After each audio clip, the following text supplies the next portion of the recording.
Hi, I'm Nush from Why Be Aligned and welcome to another Movement Monday. This one's a big one. Today we're looking at the feet.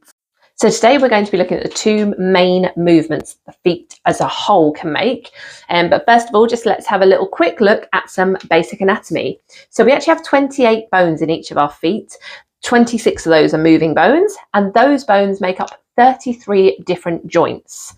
The feet themselves can be divided up into different sections. Some people will just call them forefoot, rear foot. Some people will talk about a midfoot. We've obviously got our toes in there as well. One of mine seems to be pointing the wrong way, but we can see there are different sections, and those sections have to work well together in order to make our two foundational movements, which are pronation and supination.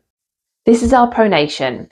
In this shape, the foot is going to go flatter, wider, longer. You can see the arches are lowering and the underside joints are starting to open and come away from each other. There are loads of individual movements happening within this movement, but some key ones you can see are that the heel and toes are spreading away from each other.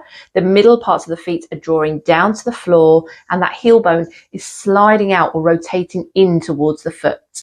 So our pronation happens when we take a footstep forward. It's our loading phase of our gait. So it's like this foot is spreading and flattening in order to take all of our load. And that's, think of it as like a trampoline. As you bounce on a trampoline, it widens at the bottom. It gets this dip at the bottom so that it can then spring us up. This is that bounce. This is when we're on the trampoline and it's all spreading to the bottom. And that's really key. If we didn't have that, you'd feel the impact of every footstep. We want that widening, spreading and flattening of the foot in order to take our weight and our impact when we take a footstep forwards. This is our supination. The arches are rising back up, the foot is shortening, narrowing, and all the joints underneath are now closing and on the top are starting to open. So it's a real rising in the foot.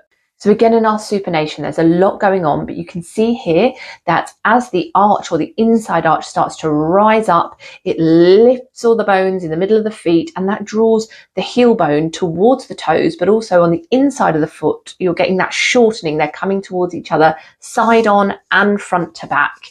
And we're getting that rotation again in the heel and in the forefoot. So we've seen the supination as this rising, narrowing of the foot, and that happens when we're stepping off. So when we're taking a footstep forward, it's our propulsion. It's literally propelling us forward. So again, thinking of that trampoline, it's flattened and spread to take our weight, and then it pings back up and pushes us up into the air.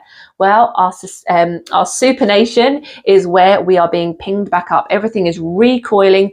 All of the muscles have lengthened, and then they're going to recoil and push us off to make walking nice and easy, spring-loaded. Now, I could go into loads of detail about what's happening in your toes, your midfoot or your forefoot and your rear foot when you're doing this, but it's a lot to take in and it took me ages to learn. It's quite hard to simplify.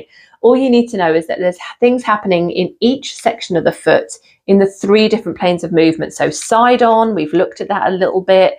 There's also the frontal, which is the front on plane, and there's also twisty turny, and in this case this would be this way.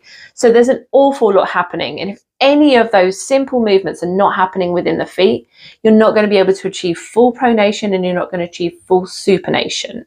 Now we know that the shin bones sit over this ankle bone here.